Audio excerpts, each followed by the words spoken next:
This podcast is a member of the Place to Be Nation family. Visit us at placetobenation.com, the only place to be in your pop culture world.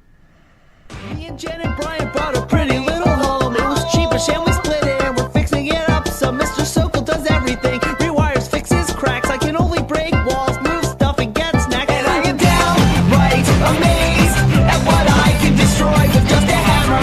And I am downright amazed at what I can destroy with just a hammer.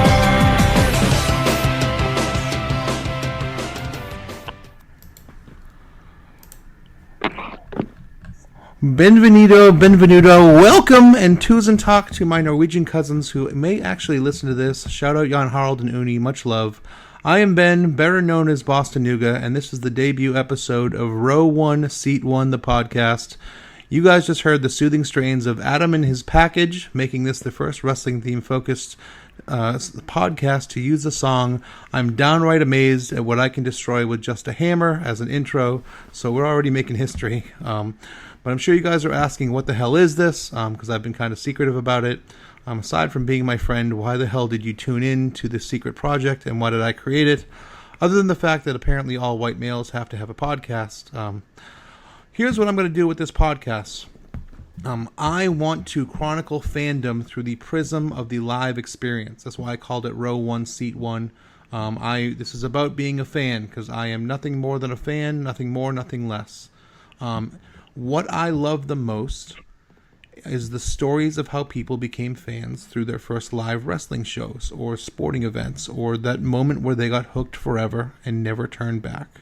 And that kind of started a lifetime love affair of going to more and more shows and live events and sporting events and having better and better experience. And so this is going to be a podcast that tells the story of being a fan. You'll notice that I didn't just say wrestling. This show is going to have a heavy wrestling focus, but I want to encompass live sports in general and even music. One guest I'm having coming on very soon is going to, having been to all 30 Major League Baseball parks. Another guest I'm planning on was going to have been to the Super Bowl very recently. I'm not going to discriminate so long as someone has had an amazing live experience. If I can get someone who spent 2 weeks following around the Ice Capades back in the 90s and did blow with Brian Boitano, and has stories about it, you're damn well right I'm going to have him on the podcast. If you know someone who toured around with Metallica in the 80s, send him my DMs. I'd be happy to have him. Or went around with the Circus, please. Totally cool. I would love to have on people who have had amazing live experiences with something, and it made them become a fan in real life. So that's what this podcast is going to be about. This is going to have a bit of a different bent than your average podcast, and I almost don't care about the present, especially when I have a wrestler or a promoter on. I'm not going to so much, your average podcast is going to be like, tell me about your current career, tell me about who you're wrestling, tell me about the show you have coming up. I almost don't care about that. It's going to be a show about origin stories, how they fell in love with the sport, their parents taking them to their first show. We're not going to touch on current stuff. It's going to be about, except that, if I have a wrestler on, I'm going to say, how have your feelings as a fan changed now that you're in the business? A little bit about me. I grew up north of Boston, but I've been in Chattanooga about 9 years now. We never had much money growing up, so I didn't start going to shows until my 20s when I discovered Ring of Honor. I made up for it in my 30s, however. I've been to 6 Manias in about the last 10 years. My favorite live event ever was WrestleMania 30 in New Orleans when Brian Danielson, Daniel Bryan, won the belt. I refer to that as the happiest I've ever been with my pants on, because Brian Danielson is my dude. I'm also a sports writer, so I've been to a lot of sporting events, luckily enough, and hopefully my journalism background will help provide a little bit of back and forth with this podcast, a little bit. I also have a 5-year-old daughter named Ava, who I know a lot of you guys have probably seen on Twitter. She is the light of my life. She is the greatest thing to ever happen to me. And who I'm going to reference a bunch on this podcast because I'm just now starting to bring her to shows, and she has started to really get into shows, and she lights up when she sees her favorite wrestlers, and it just completely melts me. So, and actually Papa and I might talk about that as well, really the bringing kids to shows. So that's my spiel. Speaking of Papa, since this podcast at its core is about making towns, I had no choice for my first guest, rather than to have Mr. Making Towns as my first guest. The immortal Papa Hales. Welcome, Papa. Please watch out for the construction signs around town, but welcome to row 1, seat 1, Papa Hales. Oh, thanks for having me on. I'm excited to be here, and I always like to talk about my journey in wrestling, which is probably very unique when compared to most people. And hopefully we can kind of talk about that from the early years to where I am today. Yeah, you've been on, you are 60-something years old. I don't know if you want to reveal your true age, but you're in your 60s. I'll be 67. I'll be 67 in August. Oh, geez. Well, we're going to cut you open and count the rings, but yeah. But you are definitely the number one independent fan in the country in the seniors division. So I couldn't think of a better first guest to have on, because you have seen it and done it, and you can provide a history that very few, if any, can provide. So talk a little bit about your origin story. What got you, more than 60 years ago, into wrestling, and a lot of us, it was just our parents just kind of introduced us to it. I know you and I have spent many hours in the car together, and at shows together. And I remember you telling me that your parents, sort of got you into wrestling as well. You were in the Upper Midwest, correct? Yes. When my first exposure to wrestling actually came through my dad, who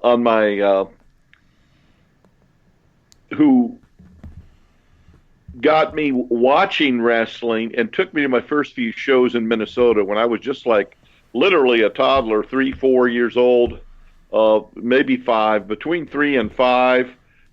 He took me to a couple of shows, and I honestly do not recall those shows. I just know from him telling me and my brother that he took us. But one memory that I have from living up in Minnesota, my dad got his teaching degree at what then was called Mankato State University. And is that where Dauber was a coach?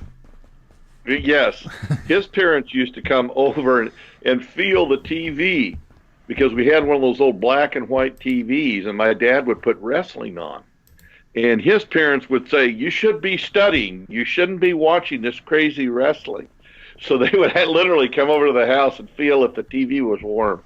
"Have you been watching wrestling?" So I have a few flashback memories of seeing wrestling literally in the mid-'50s on TV. That's awesome. Up in Minnesota.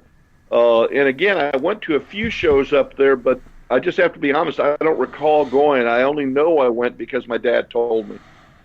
That's so cool, though. Like, yeah, my first memory ever was WrestleMania 3. I just have like really vague memories of it, but like, yeah, mine was kind of similar, that like my dad would kind of drag me to watch wrestling, and I have vague memories of it, but it was just like, your parents just kind of get you into it, and it's one of those things where they kind of get you kicking and screaming until you're no longer kicking and screaming, right?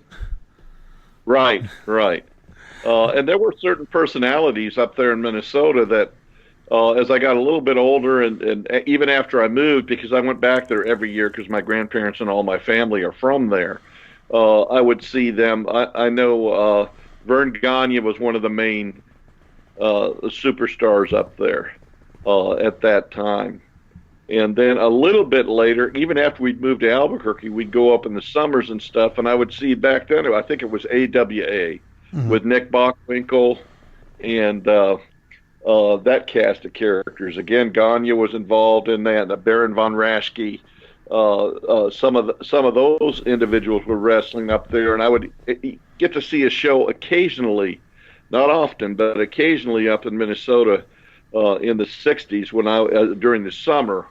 But a lot of times, of course, I could watch them on TV too, because they had it was all over the Twin Cities, the TV there. So I saw a lot of those people from the upper Midwest. That used to be the NWA territory up there from like maybe the mid 50s on, and then like in maybe 60, it became AWA, which was really a great promotion. It brought in a lot of huge stars. But by then I had moved to Albuquerque.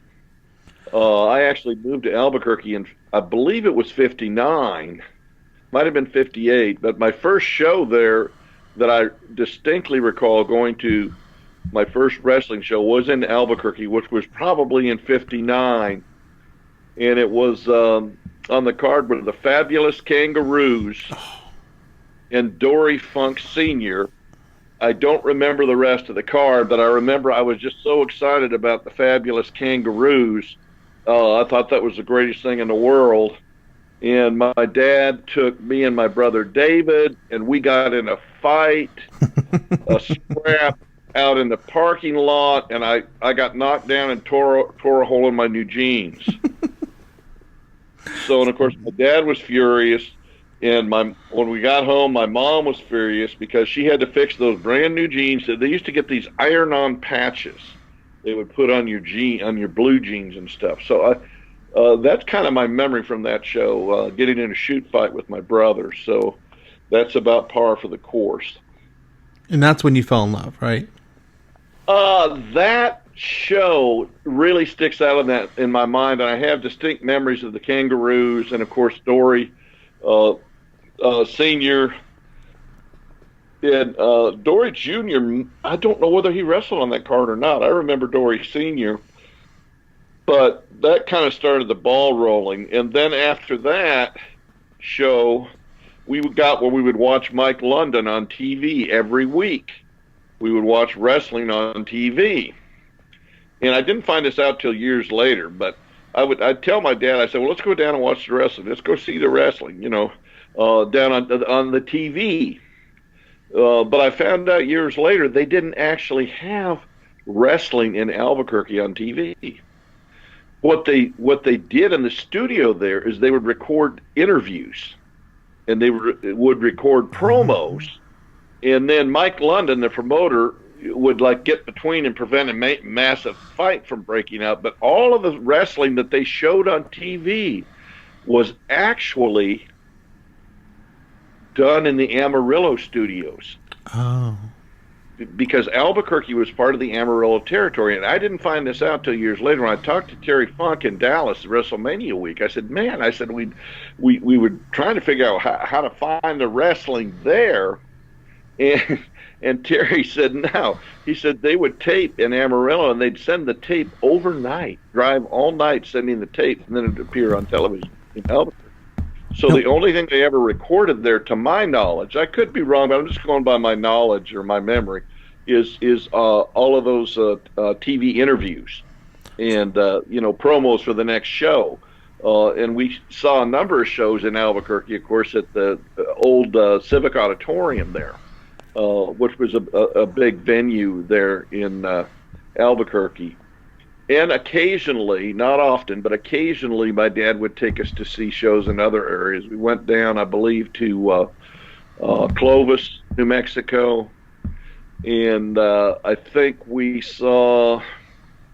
know we saw a card or two in Lubbock, and went to Amarillo a couple of times, including to the studios there in Amarillo. That's a hike, isn't it? It is. It's a ways from Albuquerque to Amarillo is several hours drive. The spaces out west are far apart. Yeah. There's nothing very close together. But we went down to El Paso once when I got some new glasses. We saw a show down there. But I wasn't going to wrestling shows every week, man. I would go maybe once a month. Maybe I'd go 6 weeks between shows. So it wasn't a constant thing of going to shows all the time like I do now. A special treat. It was right. It was a treat, and my dad was a high school teacher at that time, and my mom taught school as well. So we weren't doing a lot of extra things or going a lot of extra places. In the summer, our family would travel. We'd go to a lot of the national parks all around the country and whatnot. But during the year, my dad would take my brother Dave. I don't think my sisters ever went. I have two sisters, but I don't recall them ever going. It was always kind of a guy thing. It was my dad and my brother David and I. And occasionally they'd have like an activity in the area. Like Albuquerque, they would bring out some of the big stars. My first hero in professional wrestling was a guy named Rapid Ricky Romero. He was the first guy that really got me totally hooked on wrestling. Now, I remember my first show with the Kangaroos, which I thought was incredible, but he was the first character that I really brought into. And he was brought out from the coast, from California to the Amarillo territory and into Albuquerque and made babyface by Dory Funk Sr. And back then, they did not have any Hispanic wrestlers wrestling. I was going to say, that he was huge in the Hispanic market. Was there a huge... I mean, it was Mexico. There had to have been a huge Hispanic market there, right? They had, basically told him, don't bring him out there because he won't be accepted out there in West Texas and New Mexico because we haven't ever had a Hispanic star. But he proved him wrong. He was like the biggest baby face that I can recall, 12 years that I was living out in Albuquerque, and won numerous titles and had numerous feuds with good guys, bad guys. They had a big feud with the Funks for a while, with the Funks playing the heels. And Ricky was pretty much always a baby face, but he also teamed with Terry many times. I had a nice long conversation with Terry in Dallas when Dallas was last WrestleMania was there, and we talked about Ricky Romero, and I mentioned a couple of things, and he actually remembered the matches, and he got a little misty-eyed, and he said, Ricky's one of the greatest guys ever in this industry, and we got a little quiet there for a while and kind of clammed up. We started talking Ricky Romero stories because he was such a great character in the ring, and he was also such a good person. And that's one thing Terry recalled. Now, you got a unique perspective because you had, a good 12, 15 years of being able to watch the evolution of the Funks. Yes. Talk a little bit about their evolution, because you saw, Terry and Dory Jr. basically from their genesis. Well, now, of course, Dory Sr. was already a big star when I got involved, got into the whole thing. In fact, he was promoting a lot of that territory from Texas to New Mexico, even up in Colorado, and he had contacts all over, and a great record as a trainer. But Dory Jr. is a good bit older than Terry. I don't know how many years are between the two of them, but Dory Jr. is a good bit older than Terry. And he burst on the scene first at the top high level. And he just had that raw-boned West Texas image that has always been portrayed by the Funks. And such a hard worker in the ring. And paid very close attention to details. I felt like, even from the time when he was very young, trying to make sure that he had the timing right, that he was portraying the character the right way. And so I think I think the Funks understood what wrestling was. They understood the performance art aspect of wrestling, and they carried it to a level that you rarely see even today. So Dory came across first to me, and of course I love the spinning toe hold. That was such an incredible hold, and no one, to my knowledge, did anything quite like that. And that as a finisher was quite amazing to see and watch, and of course everybody always wanted to see that put on. Terry Funk was very young when I first met him. Now, Terry's older than me, but not by a lot. He may be 5 years older than me. But Terry, I think because of the influence of his father and the influence of his brother, became one of the greatest, if not the greatest, professional wrestler in history. You won't get an argument from me there. Yeah. He ranks as number one in my book. In terms Terry's of 74, so yeah. Right. In terms of his overall contribution to wrestling, because of his longevity, because of what he was able to create in the ring, because of his influence on other people, promotions around the world. He's literally a god in Japan. And when he went over to Japan, he was supposed to be a heel like all Americans. But his work, his craft was so incredible, the audience just absolutely consumed him to the point that he became the biggest babyface in Japan because of his hard work, because of the struggle that he portrayed in the ring. He was an everyman. You're right, just absolutely incredible. And then his work all through the years, his feuds in Memphis with Flair, his feuds with so many of the big characters in wrestling, his work in ECW, and his influence is absolutely incredible. But you saw him live probably a million times. How did his work develop? Because you saw him as a baby, and then you saw him obviously, did he grow up quick? Did he take a little while to to percolate? I mean, you saw him come up. He did not immediately impress me as a superstar, because the superstar of the Funk family was Dory Jr. Mm-hmm. When I was getting heavily involved in wrestling. Of course, he became the NWA champ. It was years later that Terry ascended up to the higher levels. So Terry had to work his way up. When I first saw Terry, he was on his way or already at West Texas State to play football.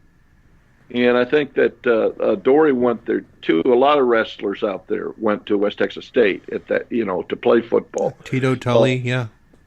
Yeah, and at that time, and it's still that way today. Most wrestlers don't just wrestle; they have other jobs too. So it wasn't uncommon for a star to have other jobs, and strangely enough, that's been that way in every major sport. I remember big league baseball players back in the '60s; they had to work in the off season. Oh yeah. I'm talking Hall of Famers. I'm talking guys like Harmon Killebrew. Especially before the reserve clause. They had to work. They had to have jobs in the off season if they're going to feed their families. And wrestling has always been that way too. But Terry's evolution, I think, when he first came out, to me he was just a guy. The times that I saw him, people liked him because he had the Funk name and everything. But I think he just became a sponge. He took in everything. And Dory Jr. was such a great role model as his big brother, because Dory invented a number of major moves in wrestling, and very innovative. And having a dad like Dory Sr., he was able to grow up around the greatest wrestlers in the world. I mean, when you're dealing with guys like Harley Race and the Briscoes and the Von Erichs and all these guys that you have the opportunity to meet and to have matches with and get involved with, you can't help but get better.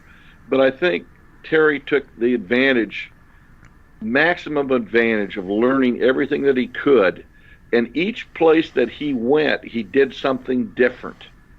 Very true. He did something different in ECW, did something different in WCW and WWE and Memphis. Very different in Memphis. Very different in Japan. So I think learning and developing his skills. One of the most amazing things to me about Terry that I've thought of over the years, he's just such an incredible guy on camera. He's so great as a promo and as selling a story. And that's kind of a lost art for a lot of these wrestlers now. There was a time, I think, when wrestlers, as a general rule, were a little bit better, and he was a master of that. So from there, you went from Albuquerque to Chattanooga, correct? That's correct. You went for school, right? Yes, I did. My dad got a job teaching at UTC, mm-hmm. which then University of Chattanooga, then later became UTC, UT Chattanooga. Now, you told me stories of a friend that you made there. Yes. I actually, when I was a freshman at UTC, which would have been in 1970, um, I got the job as the sports editor for the paper. So I would cover all the various sports and whatnot, and I met a lot of people and had a lot of friends, and my dad had contacts. And one of the guys that I met at school was a guy named Pez Whatley, who was a very good wrestler, excellent wrestler. And UT Chattanooga had a coach named Jim Morgan, very good coach, and had a lot of great teams. And before your time, but very strong wrestling team. And Pez was one of the best wrestlers on the team. He was a heavyweight. In fact, I think he went to Notre Dame. He went to Notre Dame High School, yep, and he was the first. Yeah, right. I think right here all state. He was the first African American to win states in the state of Tennessee. He was also the first black wrestler at UTC. Mm-hmm. So, because I was hanging out at the athletic department a good bit of the time, I got to know a lot of these athletes. And a friend of mine named Steve Highlander, who is now the head of the school board in Chattanooga, I believe him and Pez were roomies or right next to each other. And I knew Steve well, too. And my dad knew Pez because he had him in class. So I got to where Pez and Highlander and other people would hang out and talk, especially over at the Student Union and various other places, because UTC wasn't the big campus then that it is now. It was much smaller then. But I got to know Pez quite well. In fact, I've been over to his house. I've eaten over at his house a couple of times. And we've been out hanging out many, many times. His actual goal when he left school was he wanted to be a power lifter. He was a big dude. He was a big dude. He ended up doing MMA, too. And so, he did go out and do powerlifting for a while. He didn't go straight into professional wrestling. But so I knew him. He was the first wrestler that I got to know outside of what's happening in the ring. That was really because of school activities and stuff. You had the bug, obviously, for live wrestling, and you were in Chattanooga. How did you discover live wrestling in Chattanooga? What was the live wrestling like, and how did it differ from New Mexico? A very different type of wrestling. Tennessee wrestling. Well, Tennessee wrestling is very character-driven, or at least it was at that time. We're dealing with the territories initially, because when I came into Chattanooga in the late 60s, Chattanooga was really run by Nick Goulas Promotions, and Harry Thornton was one of the local promoters, Roy Welch, Nick Goulas, and Thornton. Harry Thornton was a fixture on TV in Chattanooga. And Harry was a crazy guy. Had a big crazy. He also had a morning show with a gal named Ruth Bloyer. They were on every morning. And Harry would spout all kinds of craziness. And he was quite a personality here locally. And I knew Harry fairly well. He knew me by name. And he would have wrestling in the studio every week. Now, I went down there a number of times, and I was talking to Mama today. Mama Hales and I went out to lunch. I said, "Did you ever go with us?" I didn't think she had. She said, "No." My brother David and I went to see studio wrestling a number of times. Now, we weren't there all the time, but we went down there a number of times. I couldn't tell you exactly how many, but I always enjoyed it. But we rarely missed watching it on TV.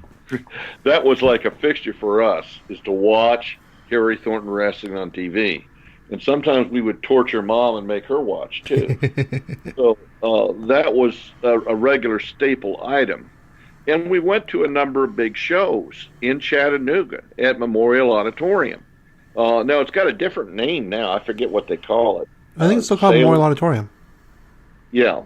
But people would pack in that place, the upstairs balcony area, plus the downstairs, and the biggest stars in wrestling came through there. Flair, Andre the Giant, I remember meeting him, and that was like a huge thing. We laughed because his voice was so low, and he had huge hands. And, of course, back then, everything was kayfabe. So he didn't know who we were, if that makes sense. It was a lot different than it is now, where you actually might know a wrestler personally. Back then, that was unheard of. Now, there were a few that I did know personally, but not many. I knew Pez personally, of course, but that was because of the school connection and just hanging out and stuff. Didn't really have anything to do with the wrestling. Although we talked about the wrestling and stuff as he got into it and was doing stuff, and I would occasionally see him. But back then, that's one of the biggest changes I've seen as a fan in wrestling is kayfabe was really kept. You didn't know what was going on in people's lives.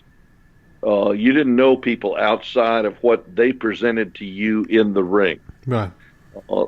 And even big stars that I got to see frequently, and I knew, and they would recognize me, but they probably had no idea what my name was.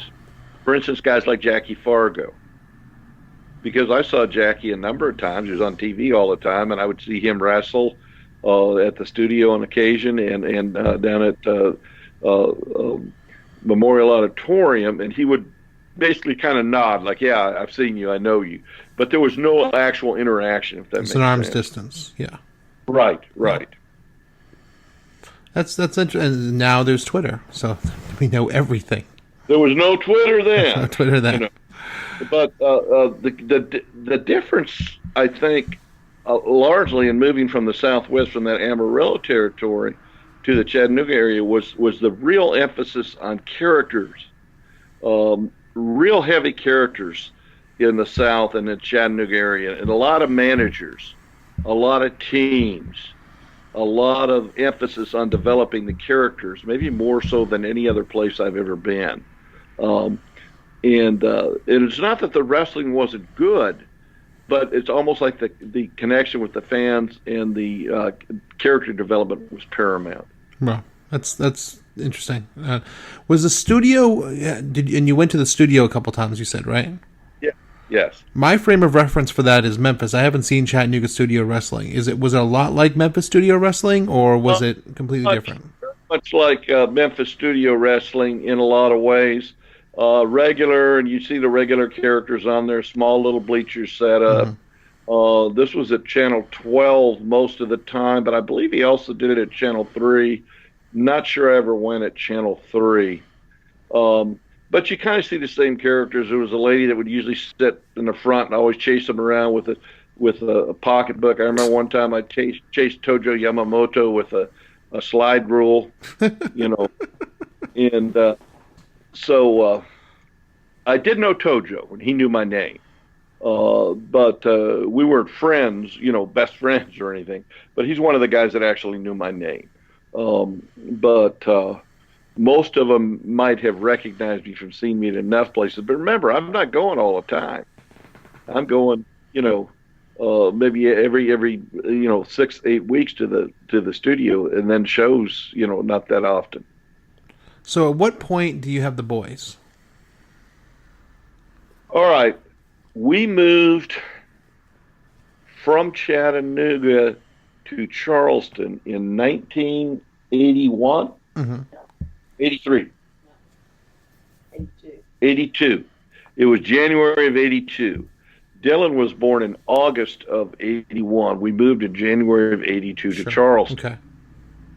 Now, when I moved to Charleston, from the time I lived in Charleston to the time I came back to Tennessee, which is about 2000, that was a period of about 20 years that I went into a black hole, because we raised 4 boys during that time. Mm-hmm.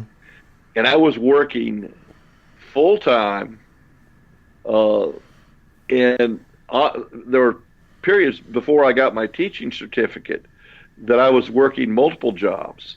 So I might be working 2-3 different jobs and throwing newspapers in the morning. Jeez. Just to keep food on the table. So I was not going to a ton of shows at that time. Now, I was still watching on TV. Mm-hmm. I was still watching the product all the time. And it's never been far away from my mind, because it's always been a part of my life. But back in Chattanooga, or Charleston rather, for those 20 years, the boys, especially Dylan saw tons more wrestling than I did. My brother loved wrestling, and he lived with us off and on when we lived in Charleston. So we went to a few shows there, and I went to a fair number of shows, but it wasn't a regular attender there. Dylan, on the other hand, went to almost every single WCW show because he had a contact that worked security, or his dad worked security. So boys would go down there early. Gotcha. And they go down there early, and they'd hang out with the talent and throw football with them and get really good seats and got to meet a lot of the, So the boys were really heavy into it. I do think that Dylan developed a love for wrestling partly because of the fact that I was in it. His Uncle David was into it heavy. So that maybe kind of got it in his mind to start with. That's where it kind of came from. But Dylan became really interested in it very early, and as a very young guy, he began ordering newsletters, getting magazines, and of course I liked those old wrestling magazines too. Oh, yeah. And then he became one of the earlier tape traders, and he just began watching thousands and thousands and thousands of matches from all over the world. So all of this was happening around me.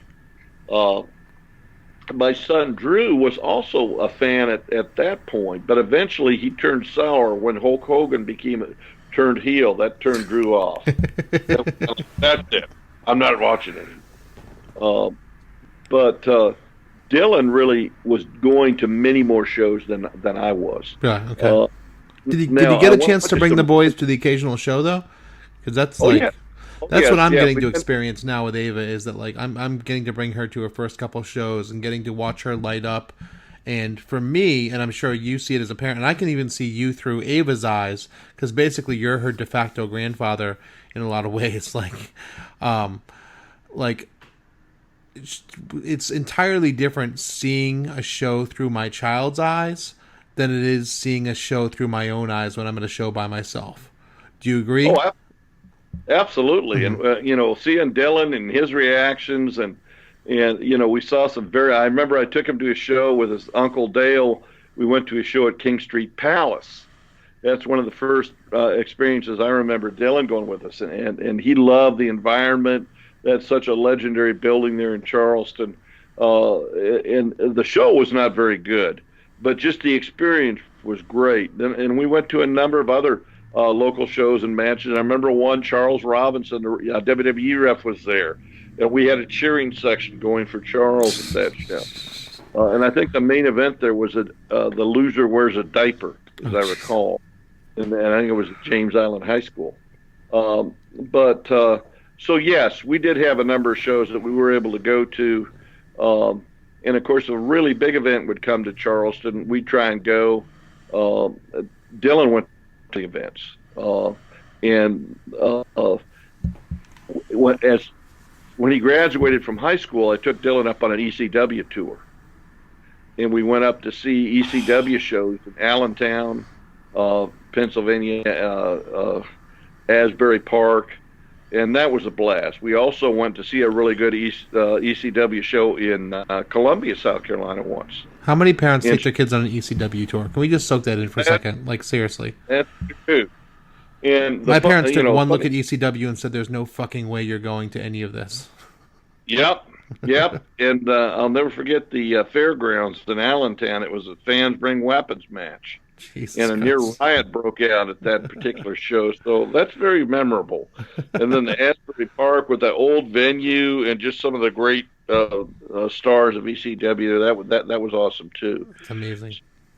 So there were those opportunities to do some things together as a family. And this was mostly with Dylan at that time. And again, there was, for that probably close to 20-year period, Dylan went to many more shows than I did and was watching much more wrestling than I was. Because back at then, my exposure to watching wrestling was like the Monday Night Wars.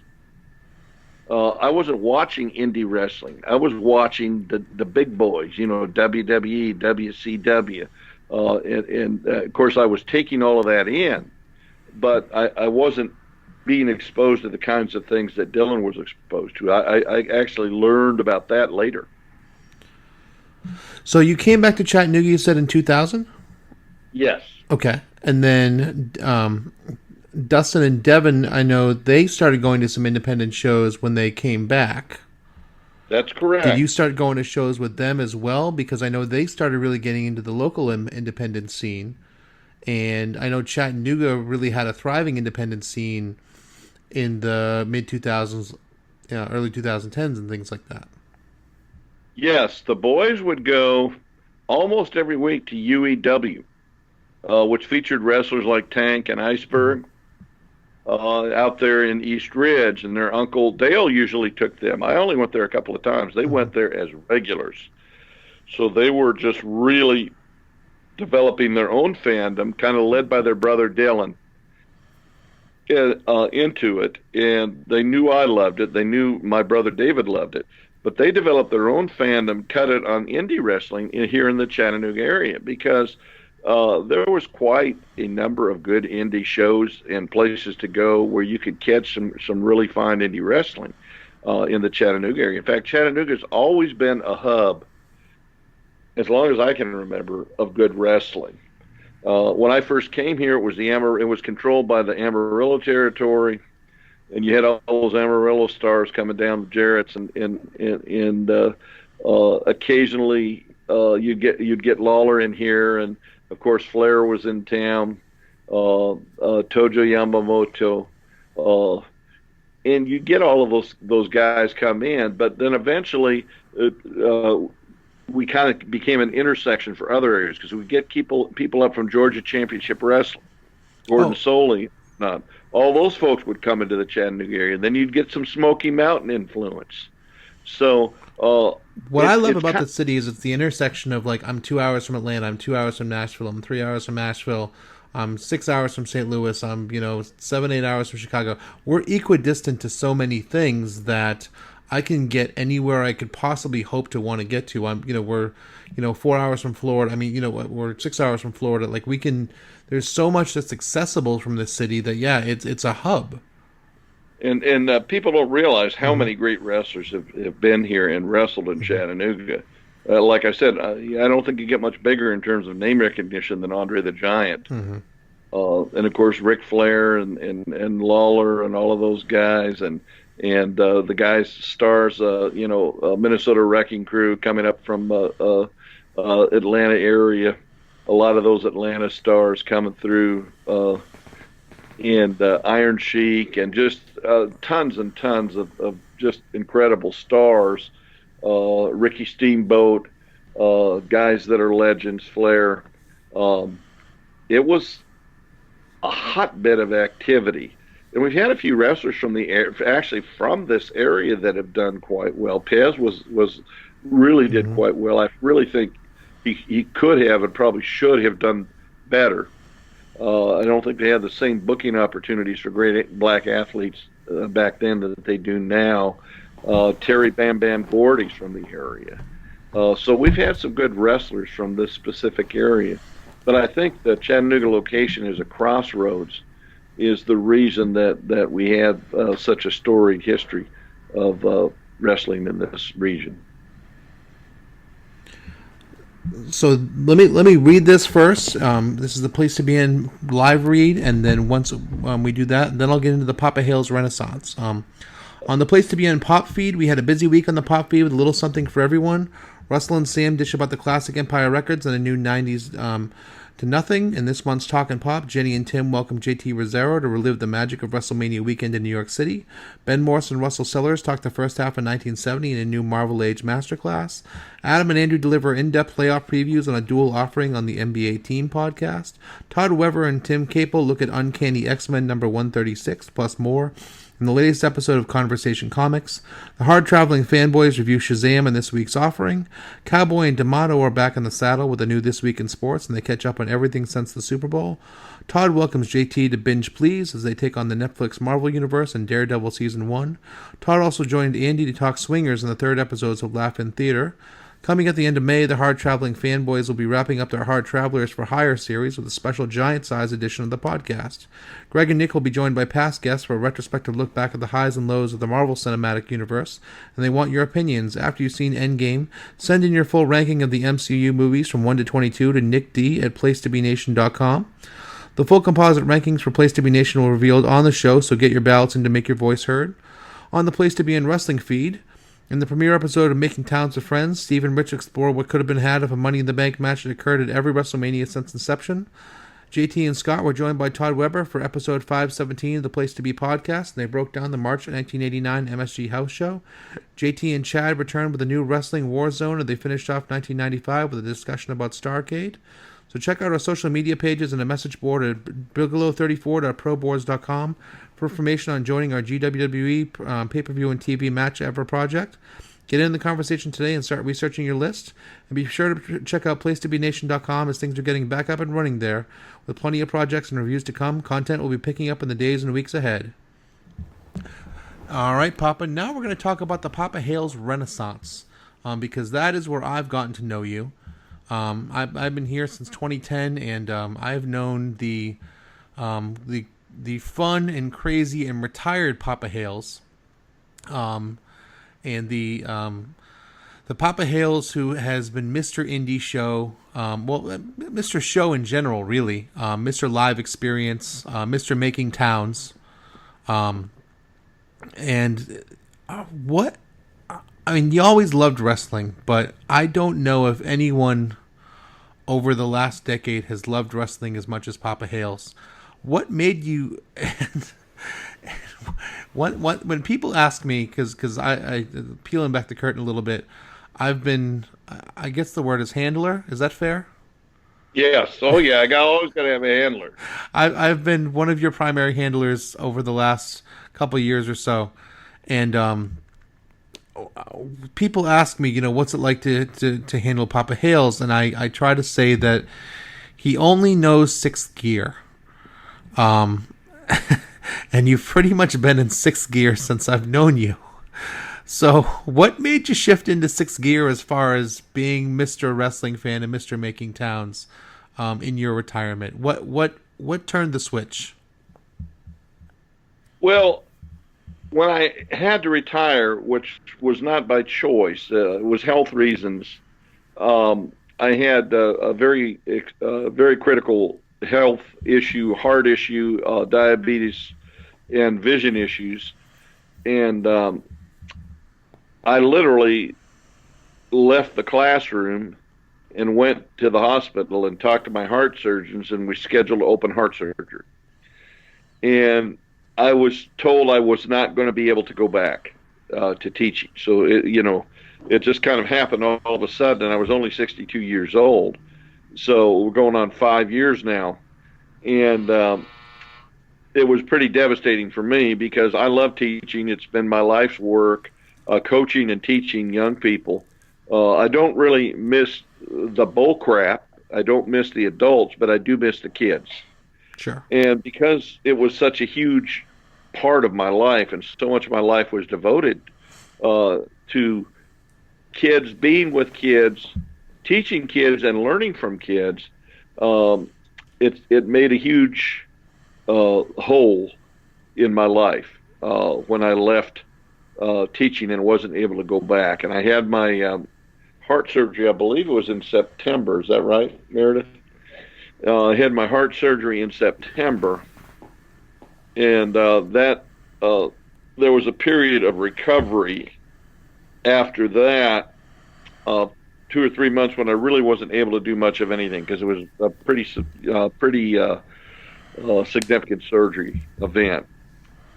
And unfortunately, because I've always been, like you said, a sixth gear guy, nonstop, always going, constant moving, constant thinking. Still and are. I'm 100% a people person. Yes. Some people do great in quiet locations and solitude. That's just not me, as you know. That's why we get along so well. Right. Yeah. So I went into a pretty bad depression after all of this because I knew, I'm not going to be able to go back and do what I love doing. I've had to retire early. I'm too young for this. I've got to fill my time with something that interests me, that I love. I can't go back to teaching kids right now. And wrestling has always held a special place for me. I had rough times when I was a kid growing up. That would kind of take that pressure off. That would take it filled an important spot in my life. And it's a place where you can escape to. It's a place where you can see human drama played out. Yeah. I think for some people, it's reading. For some people, it's music. For me, it just happened to be wrestling. That was a place I could go and kind of put my troubles aside and focus on that. And it's always been that way for me from the time I was a little kid. Even struggling with issues as a little kid. And then all through some hard times and tough times in Charleston. And then I lost my brother, David.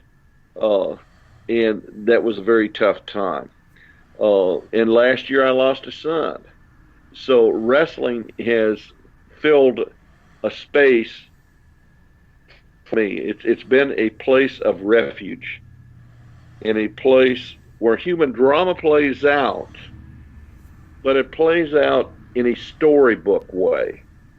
It allows me to escape the hard things, the harsh things of life, and enjoy something that really makes me happy. It's catharsis.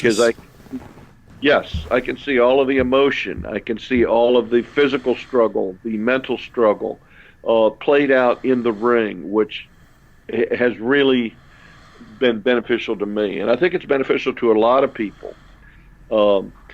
I began in January after my surgery, started to go to shows.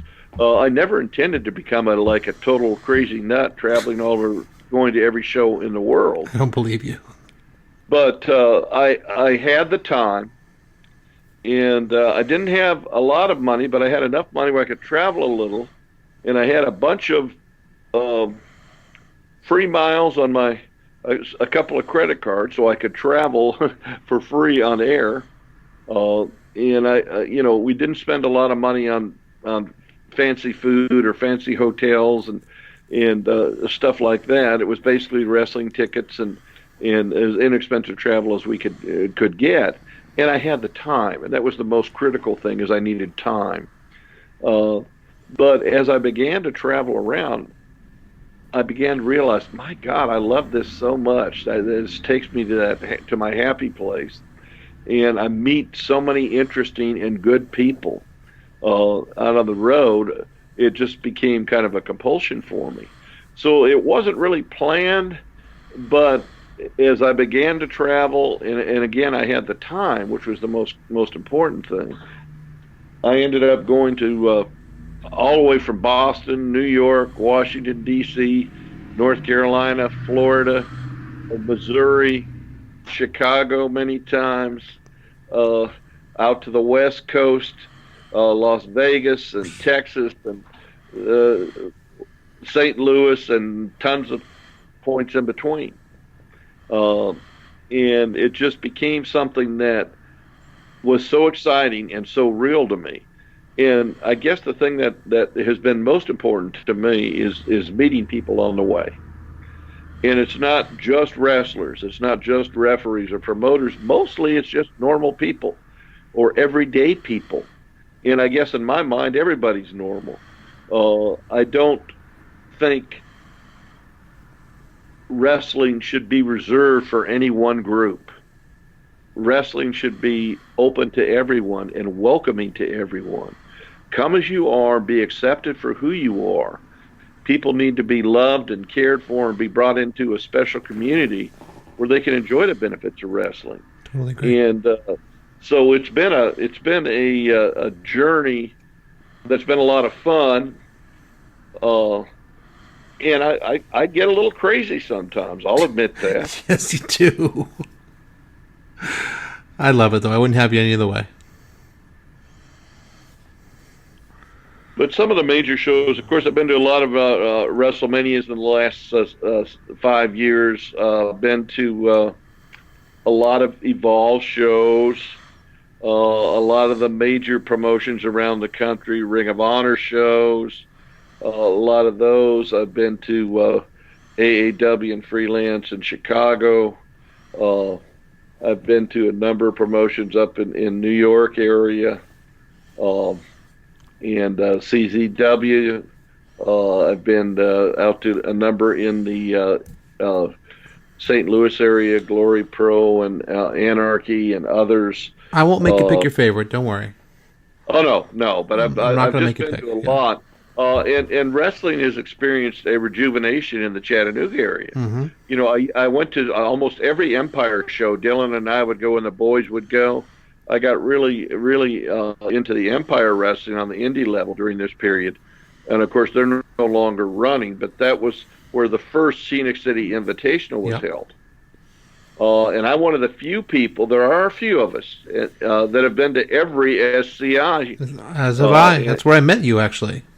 And I'm actually working on some, I've got a good deal. I'm gonna produce some enamel pins for SCI.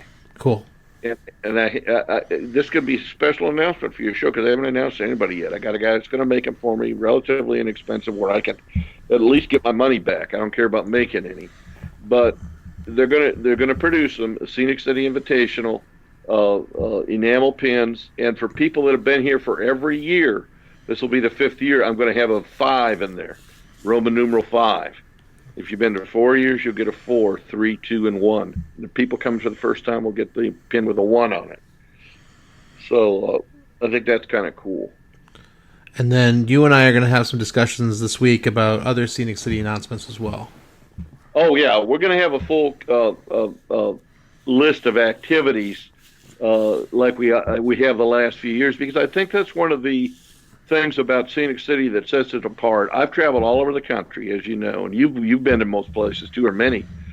There's no place in the world that I've been to that has the same unique experience for fans that Scenic City does. There's done nothing like it. My favorite weekend of the year because it's just like one big family reunion. It's the most welcoming place on earth. And you have a large part to do with that because it's just this big welcoming.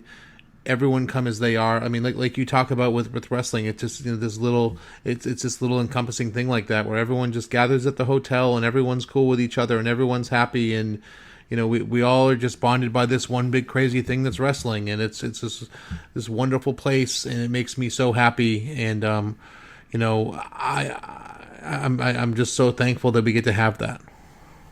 Well, I'm expected to see Ava around there this year. We're going to try to get Ava to Futures. That's going to be the goal. Yeah, tremendous. Because she's like my little surrogate granddaughter. Oh, I'm so touched. Yeah, that's the other thing. We're going to talk about making towns at the end here. We'll wrap up in a second here. But the other thing I want to just touch on too is you become a promoter over the last year and a half or so. How has your fandom changed? And your eye for talent changed, and how you look at wrestling changed since you become a promoter? Because more than any promoter I know, it's very hard for you at your shows to not be a fan, because you literally sit in the front row during your shows, and it's the funniest thing I've ever seen in my life, because you really like your entire being wants to be a fan, but you have to promote your shows. How does that change you? Surprisingly, it hasn't changed me a lot in terms of my fandom, because although I do have a very specific show that I promote, or a very specific promotion that I work with, it has defined characteristics, and it doesn't consume all of my time. And Jeremy Snyder is the co-owner of Making Towns with me, but our primary talent and booker is Dylan Hales. So Dylan is doing a lot of the work with talent. Jeremy is doing a lot of the nuts and bolts work as far as getting together the stuff for the videos, as far as helping balance the budget and doing all of those. Basically, all I'm doing is running around telling people, come to this great show. So somehow You're very I've good at it, managed to be the promoter, but still maintain my status as a fan. Um, I don't work. I don't run in the back, and I don't work in the back. I have someone else. Dylan helps me. Matt Griffin, I don't mind. Think he would mind me saying he's been a huge help to me. Scott Hensley, you've been a huge help to me. So I have people that I have to rely on and depend on. The folks at TWE Arena, TWE Promotion in Chattanooga have been a huge help to me. Bailey Newman and several of the others. So what I've done is I've learned to delegate a lot of that responsibility to other people who know what they're doing. And then I can focus on the stuff that I think I'm good at, which is reaching out to people, getting excited for what's going to be a fantastic event, really having a positive social media presence and reaching out, trying to get people to support what's going to be a fantastic event, and to bring women's wrestling to the Chattanooga area, to this area, this region, on a regular basis with a really good product. So I think I don't want to grow too fast. I don't want to get too big. I don't want to be too small. I think we've kind of found our area. We found our niche, and we're very happy with what we produce. This will be our fourth show. I've been very happy with each of the shows, and we've gotten really good feedback. Of course, we've got things we need to correct. We always do. But I just think the future looks good for us. We're financially in a good place, which is important, because if you can't at least break even, you shouldn't be promoting wrestling shows. This is true. Well, I'm looking forward to it, and more importantly, Ava is looking forward to it. She is counting down the days till she gets to see Alley Cat. She is through the roof already about it, and I've already been like, she says, when do we go get to see Alley Cat? When do we go get to see Alley Cat? So, and she can't wait to see you, because you, like, just from a personal perspective, the way you've adopted her, and just like you say, you're her surrogate grandfather, but it's the truth. Like, you have become so great with her at wrestling shows, and I can't thank you enough. Like, you've just been absolutely wonderful, helping, to introduce her to wrestling, and just thank you from the bottom of my heart. I really appreciate it, because she's just she's like you did with your boys, she's embracing something that I love and that we love, and it's really cool to see something through a 5-year-old's eyes. Oh, thanks for saying that. But she's such a great little gal. I mean, I love her to death. You do. In fact, when we were up in New Jersey for Mania, one of the happiest times for me is when you just happened to call home and talk to her. And I just heard her little voice, and I thought, oh, my God, this is so great. And when I see her, she just lights up the world, and she's got her little dresses. She does. And by golly, she's going to be a princess. She is a princess. And I've gotten to know her as a human being, and I just think that's important. In understanding, and I wish more people were enough of a good parents to give their kids time to let them grow, to understand them. And Ava's, sometimes she's a little bit harder to deal with than others. She's a handful sometimes, yes. We all are. Oh, yeah. Last time I saw her at TWE, she was just like so excited and just nonstop talking. But sometimes she's a little shy. Oh, yeah. And I feel good about the fact that I've been able to help her break out a little bit, because she'll see a wrestler, and I know she likes that wrestler, but she doesn't want to go up to them. So sometimes I'll just go up to the wrestler and say, if you get a chance, please try and come by and say hi or whatever.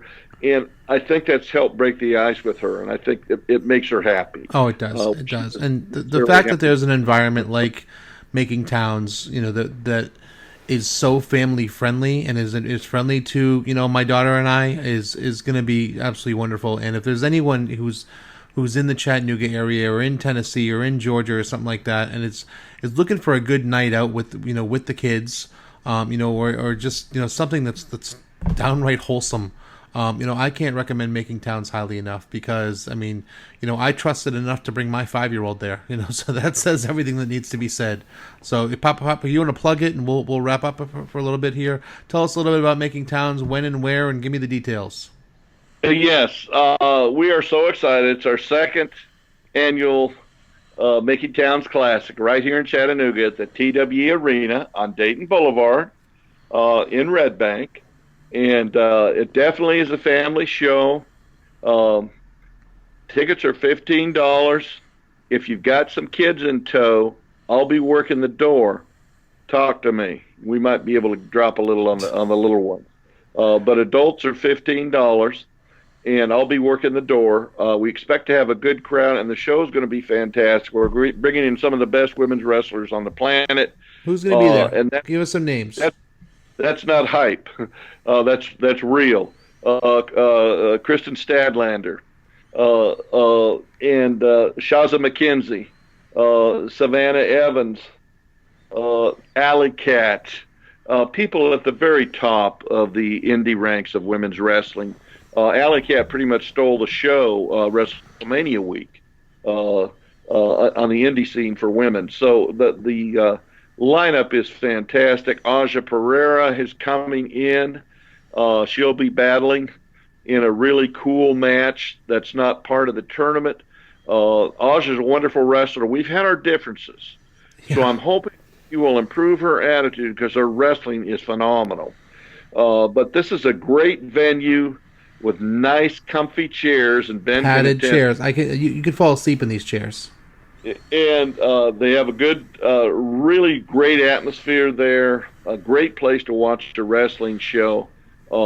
We expect to have a really good house, and boy, we sure would like to pack the house for that show because it's going to be great. I've mentioned some of the wrestlers. Another wrestler coming in from Milwaukee that I think is one to watch, a girl named Sierra. She's a big star, or going to be a big star. I talked to my friends at Shimmer and Rise, and they say, boy, she moving up the ranks. Heard really good things about her, yeah.